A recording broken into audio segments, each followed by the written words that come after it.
почнавме да свириме по некои скопски локали така и видовме дека кај публиката дека ние имаме мерак да ги задоволиме нив, да им принудиме нешто што го нема во градов.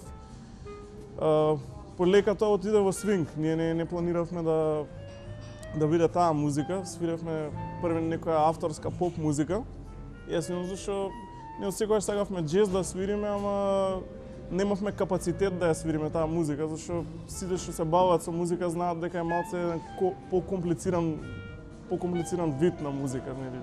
Треба да знаеш доста хармонија, доста ритам и Балканов генерално нема некоја џез сцена, значи нема утврдени џез клубови кои постојат, например, секој не викнат нас па некој друг па да постои таква конкретна џез сцена. Нема, тоа има постојат секакви кафичи, секакви клубови, кај што од понеделник до недела има тотално различен репертоар. Кај да не викнат свириме, нема зашто да не свириме, нема љутиш и нема зашто да постои па да е џез сцена, значи е затворен круг на џез луѓе што излагаат таму. Нема потреба да е така, треба све да е отворено.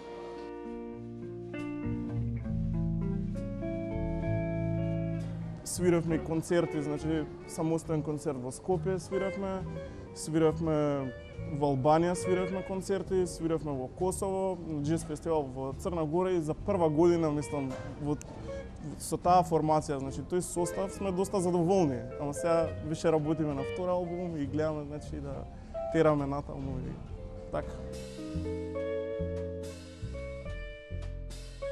Луѓе се плашат да направат нешто.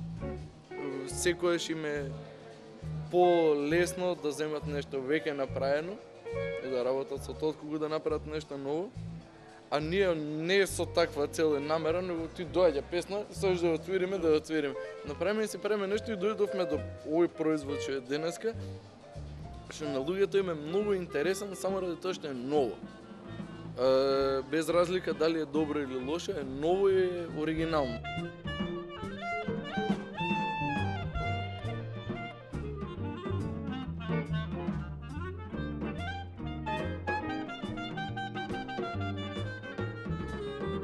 Џезот некогаш бил тоа, значи бил еден мејнстрим, значи мејнстрим култура кај што тачно се знаело како се облагаат луѓето, биле поврзани со дроги, со алкохол, значи како сите уметници денес што ги гледаш, мислам со Еми Уајнхаус што се случи ово, не? Тие тогаш биле тие главни имиња. Значи џезот некогаш бил таков. Работата што самите џез музичари еден момент почнале многу непотребно да експериментираат и изгубиле довербата од публиката. Значи и некогаш постоел тој џез начин на живот. Моментов не постои зашто не е доминантно, значи самиот звук не е доминантен, музичарите премногу некако интровертно свират, многу за себе.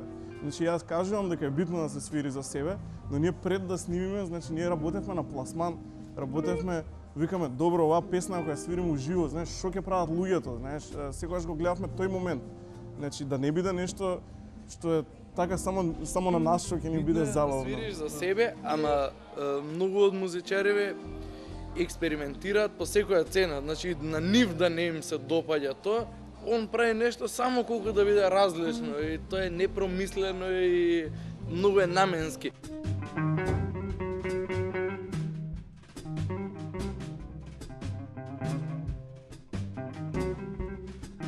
Спомнам Елвис Пресли е стварно нај-окей пример за тоа да се каже, зашто он на некој начин, кога џезерите почнале многу да експериментираат, он е тој што дошол и што им рекол ај бришете, значи од сценава, значи јас сум сега главен тука. И Битлси и Битлси се после тоа. Ама после тоа се Битлси. Имаат надјачен. Да. Дюк Елингтон, фати му го почетокот и види му го крајот, што се има направено и нека успее, тоа у зборови, у книга не го стае, не ни можеш, не ни има потреба, не треба да се трудиш, го има музиката. Све има направено од Дюк Елингтон. И Битлс имаат све направено рок што може да се направи. И ради тоа се љутам на луѓе кои без идеја идат у некој правец само колку да е различно. Зашто биде нешто различно, а да е полошо од оригиналното што е добро. Кога е нешто добро, не може да ти досади, ти е убаво секојаш. Џезот е секоја музика, џезот е процес, џезот е импровизација, значи ти мораш да ги знаеш сите правци. народно, значи треба техното да го знаеш, се треба да го знаеш зашто Не сме, у џезот не сме да има предрасови. не сме да има предрасуди, тоа е музика.